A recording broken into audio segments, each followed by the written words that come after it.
솔로몬의 아들 르호보암 왕의 통치기가 되었습니다. 주말 본문을 우리가 살피지 않았는데요. 그 지나간 과정을 보면 르호보암이 솔로몬을 계승해서 왕이 된 다음에 그의 교만과 어리석음으로 말미암아 왕국이 분열되었습니다. 북쪽의 10지파가 분열되어 나가서 북왕국 이스라엘을 세우고 여로보암을 초대왕으로 추대했습니다.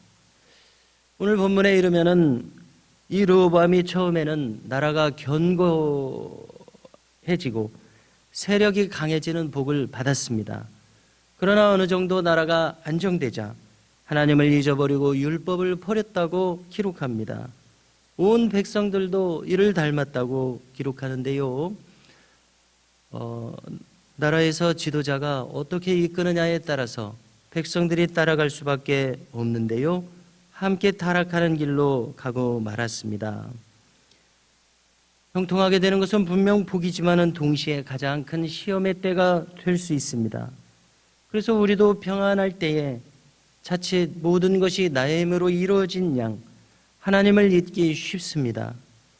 힘들 때는 겸손하여져서 무릎을 꿇고 기도하지만은 모든 일이 잘 되어갈 때는 마음이 느슨해지기 쉽습니다.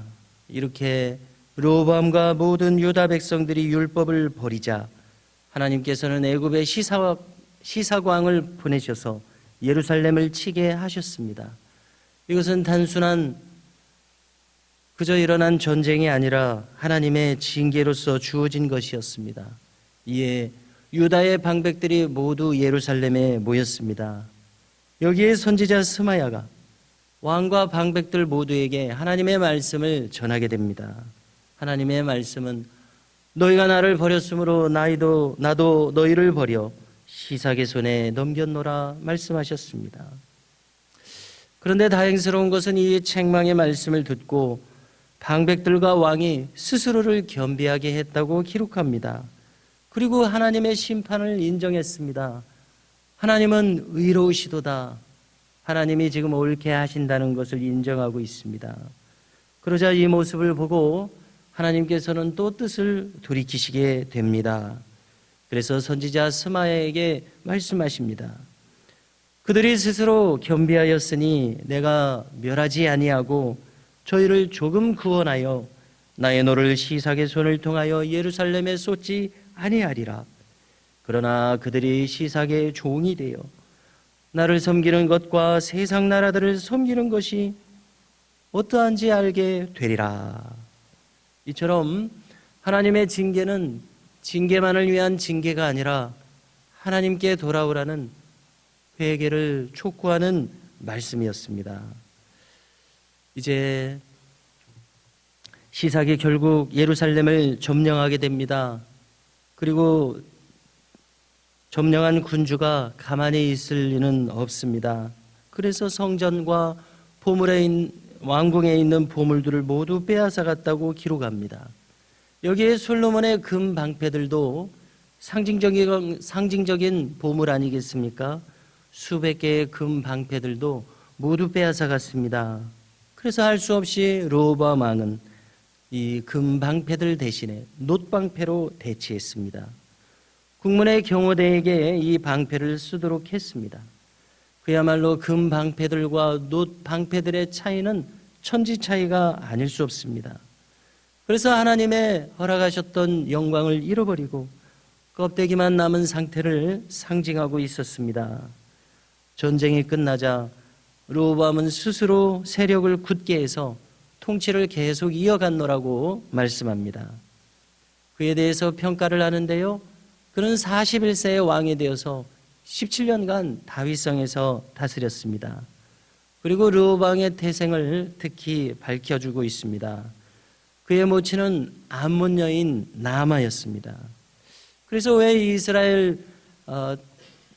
순수한 이스라엘 태생의 왕자를 왕으로 삼지 않았던가? 우리로서는 의문을 가지게 됩니다. 그래서 거슬러 올라가 보면 한 가지 추측할 수 있는 것이 발견되는데요. 이미 솔로몬 왕 시대의 열왕기서를 보면은 솔로몬 자신의 범죄로 인해서 그가 재위 시에 나라를 찢어서 여로보암에게 주실 것을 예언한 바 있었습니다.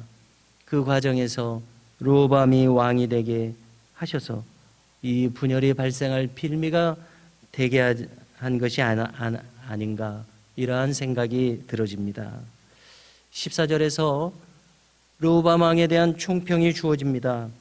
그가 악을 행하였으니 이는 그가 여호와를 구하는 마음을 굳게 하지 아니함이었더라. 하나님께 마음을 둬서 그 마음을 견고히 하지 않았던 것이 그의 패착이었습니다. 실패와 불안의 원인이었습니다. 그래서 오늘 말씀을 대하면서 우리는 이것을 반면교사로 삼아야 하겠습니다. 일이 잘 될 때에도 여전히 하나님을 잊지 않고 징계와 어려움이 온다면 더욱 겸손해서 무릎을 꿇고 금방패의 신앙을 벗어버리고 노방패의 신앙으로 전락하지 않고 언제나 하나님을 향한 첫사랑을 기억할 수 있는 우리가 될 수 있기를 바랍니다. 그래서 오늘 이 하루도 주를 향한 마음을 견고히 할 수 있는 참 신앙의 길을 걸어가는 우리 모두가 될 수 있기를 간절히 바랍니다.